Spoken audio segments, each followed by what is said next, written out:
इस 2 टके की औरत की इज्जत लूटने की सजा इतनी बड़ी होती है? चुप कर नालायक।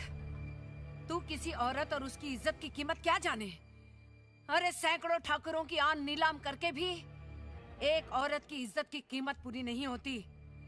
तुझे तो बहुत छोटी सजा मिली है। गजराज ठाकुर की जगह अगर मैं होती ना तो सूली पे टांग देती तुझे। बस एक शब्द भी और बोली ना, लत से आड़ डालूंगा।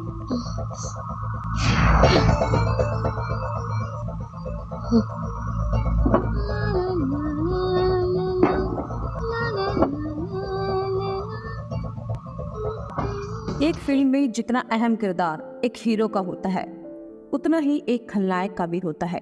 इनके बिना फिल्म अधूरी सी लगती है। एक फिल्म में चाहे किरदार कितने भी अच्छे हों, लेकिन सबको हीरो ही पसंद आता है। लेकिन बॉलीवुड की इस दुनिया में कुछ हसीनाएं ऐसी भी हैं जिनका दिल हीरो के लिए नहीं बल्कि एक विलन के लिए धड़का। और इन हसीनाओं का दिल ऐसे खलनायकों के लिए धड़के भी क्यों ना, जो असल जीवन में बिल्कुल सादा जीवन जीना पसंद करते हैं। पर्दे पर खूंखार नजर आने वाले ये विलन असल जिंदगी में सादगी से भरा जीवन जीने में विश्वास रखते हैं। और शायद यही वजह रही होगी कि इन एक्ट्रेस ने फिल्मी हीरो को नहीं बल्कि फिल्मी विलन को अपना जीवन साथी चुना।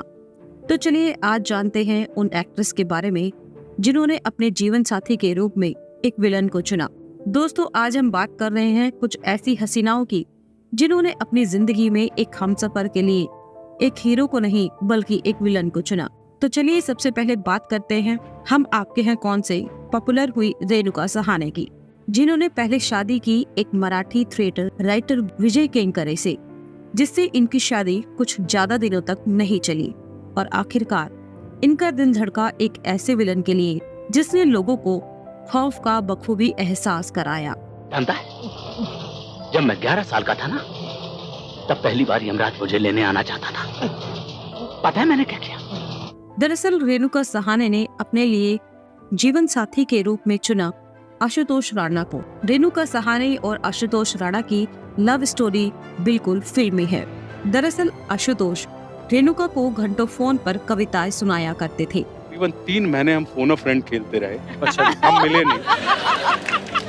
और जो उस वक्त लाइफलाइन थी हमारी। जी, जो और इस तरह दोनों एक दूसरे के प्यार में पड़ गए थे और इसके बाद उन्होंने शादी रचा ली और अब इन दोनों के 2 बेटे भी हैं, शौर्यमन और सत्येंद्र। तो चलिए अब बात करते हैं शिवांगी कोल्हापुरे की, जो कि 80 के दशक की एक बेहद खूबसूरत अदाकारा होने के साथ साथ एक सिंगर भी रह चुकी हैं। शिवांगी कोल्हापुरे 80 के दशक की मशहूर अदाकारा पद्मिनी कोल्हापुरी की बहन है, साथ ही लता मंगेशकर की कजन भी है और शायद इसलिए ये एक सिंगर भी रह चुकी हैं। और इनकी बेटी श्रद्धा कपूर भी एक सिंगर है। शिवांगी के बारे में काफी कम लोग ही जानते हैं। इन्होंने अपनी फिल्मी करियर में काफी फिल्में की, लेकिन फिर भी इनका दिल किसी हीरो के लिए नहीं बल्कि एक मशहूर खलनायक शक्ति कपूर के लिए धड़का, जो कि एक खलनायक ही नहीं बल्कि एक काफी अच्छे मिमिक्री आर्टिस्ट भी हैं। इन दोनों की लव स्टोरी भी कुछ फिल्मी लव स्टोरी से कम नहीं, जो कि काफी दिलचस्प रही। ये हमारी धर्मपत्नी है शिवांगी जी, ये हमारे बेटे हैं सिद्धांत कपूर जी, और जो बिटिया है महेंद्र। लेकिन लव स्टोरी के बारे में बताएंगे फिर कभी आपको किसी और एपिसोड में। फिलहाल आपको बता दें कि शक्ति कपूर शिवांगी से 12 साल बड़े हैं। शक्ति और शिवांगी के 2 बच्चे हैं, बेटी श्रद्धा और बेटा सिद्धार्थ, जो कि दोनों ही फिल्मी दुनिया से जुड़े हुए हैं। चलिए अब बात करते हैं तीसरी अदाकारा की, जो कि एक बड़े पर्दे की नहीं बल्कि छोटे पर्दे की मशहूर टीवी शो रानी लक्ष्मीबाई और कसम तेरे प्यार की और पुनर्विवाह जैसे कई सुपरहिट धारावाहिक में काम कर चुकी टीवी एक्ट्रेस कीर्तिका सेंगर, जिसका दिल भी एक खलनायक ले ही धड़का। कीर्तिका सेंगर ने निकेतन धीर से शादी की। निकेतन धीर वही है जिन्होंने film Mission Istanbul, Chennai Express, Dabangg 2 और रेडी जैसी कई फिल्मों में विलन के किरदार को निभाया। निकेतन धीर ने चेन्नई एक्सप्रेस में ऐसा किरदार निभाया था कि इनकी छवि एक खलनायक के रूप में ही रही।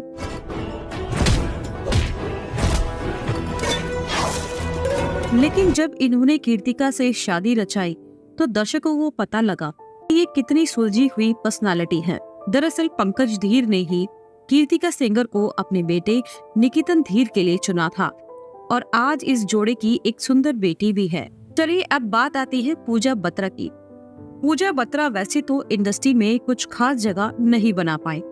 इन्होंने फिल्में तो काफी की, लेकिन वो मुकाम हासिल नहीं कर पाई जो दूसरी अभिनेत्रियों ने हासिल किया, और आखिरकार इन्होंने भी एक खलनायक को ही चुना। एक्ट्रेस पूजा बत्रा ने नवाब शाह से शादी की, जो कई फिल्मों में विलन का रोल निभा चुके हैं। नवाब शाह वही है जिन्होंने डॉन 2, टाइगर जिंदा है जैसी फिल्मों में खलनायक की भूमिका निभाई थी।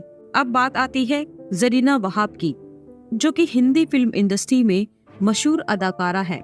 इन्हें अपने शुरुआती फिल्मी करियर में कुछ खास सफलता नहीं मिली, लेकिन इन्होंने बाद में इंडस्ट्री में अपनी एक खास पहचान बनाई। ये बड़े पर्दे के साथ साथ छोटे पर्दे पर भी नजर आईं। अधिकतर इन्होंने माँ के रोल निभाए और आखिरकार इन्होंने भी अपने लिए एक विलन को ही चुना, जो कि किसी हीरो से कम नहीं। इन्होंने अपने लिए आदित्य पंचोली को चुना। जरीना वहाब और आदित्य पंचोली की मुलाकात एक फिल्म के सेट पर हुई थी। पहली मुलाकात में दोनों को एक दूसरे से प्यार हो गया था।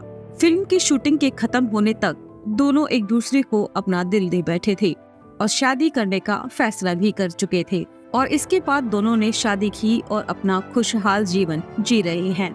आपको बता दें कि जरीना आदित्य से 6 साल बड़ी हैं। अब बात आती है उस अनारकली की जिसकी हर अदा के थे लाखों लोग दीवाने।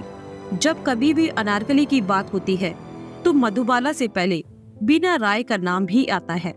इन्होंने उस दौर में काफी सुपरहिट फिल्में की, लेकिन शादी एक खुकार विलन प्रेमनाथ से की। प्रेमनाथ की एंट्री फिल्म इंडस्ट्री में हुई तो एक हीरो के तौर पर थी, लेकिन इन्हें पहचान मिली विलन के रोल से। प्रेमनाथ उस दौर के वो विलन थे जो उस समय हीरो से भी ज्यादा फीस चार्ज किया करते थे और राज कपूर से भी ज्यादा कमाया करते थे। आपको बता दें कि बीना राय भी प्रेमनाथ यानी अपने विलन पति से 5 साल बड़ी थी। तो दोस्तों, ये थी कुछ हसीनाओं की कहानी जिन्होंने एक हीरो को नहीं बल्कि एक खलनायक को चुना, और चुने भी क्यों ना। पर्दे पर खुकार दिखने वाले किरदार असल जिंदगी में एकदम सीधे सादे और काफी सुलझे हुए हैं, और यही वजह रही कि इन खूबसूरत हसीनाओं ने इन खलनायकों को चुना। आशा है आज की ये कुछ अलग पेशकश आपको अच्छी लगी होगी। इसके बारे में हमें कमेंट में जरूर बताएं। तो मिलते हैं आपसे हमारी किसी और नई पेशकश में, तब तक के लिए टेक केयर।